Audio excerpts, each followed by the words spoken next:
All right, Felice, get out the video. Now we're ready to part, guys. You part, guys, you do have to understand the head dimensions. Now, I'm not a professional hairstylist, but I can just tell you based on my basic hair vocabulary.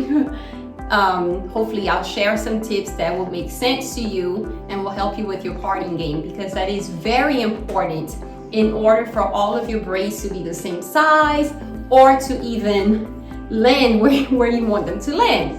So the first thing first, use any comb.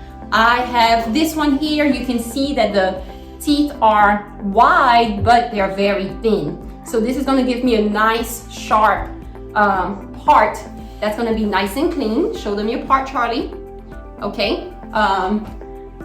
Or of course, one that has a nice tail. So these are also, they're probably better. But use what you have at home, guys, okay?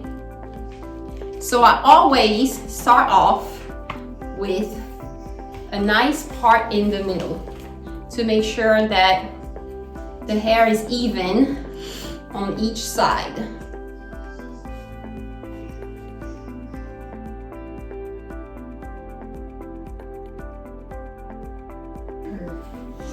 So now that her hair is parted in half, as straight as you can make it, in the middle, you can use her nose to basically find the middle, and use some flat clips or some scrunchies, you know, to just get the hair out of your way.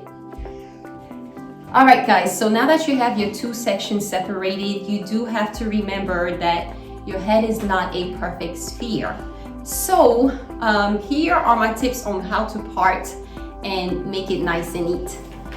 So the front of your head from ear to ear is going to be wider. Let's see if we can turn Charlie using our computer chair as a styling chair. It's wider than the back of your head. So when you part, guys, these parts here are going to be wider, and narrow it down so that they can all meet in the back. And I'll show you guys in the video. And you also have to remember that between each ear, this is the widest, look down for me, thank you. This will be the widest part of your head, right here between the ears. So as you part any braids, whether you're going from front to back or up into a ponytail, the parts starting in the front will just naturally be wider and then gradually thin out as they go further back.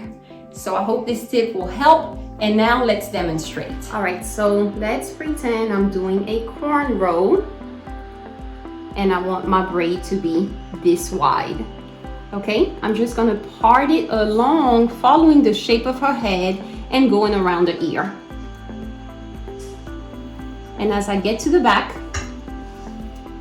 just going around, you can clean up your part as you go.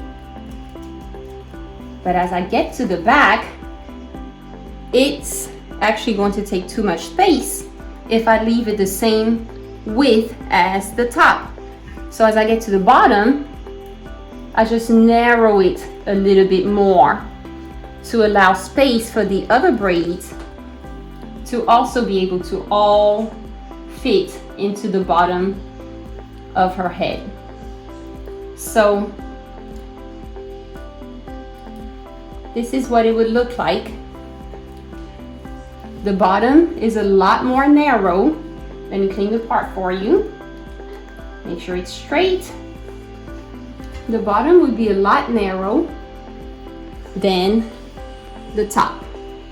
And that way all of the braids will now have enough space at the bottom of her head.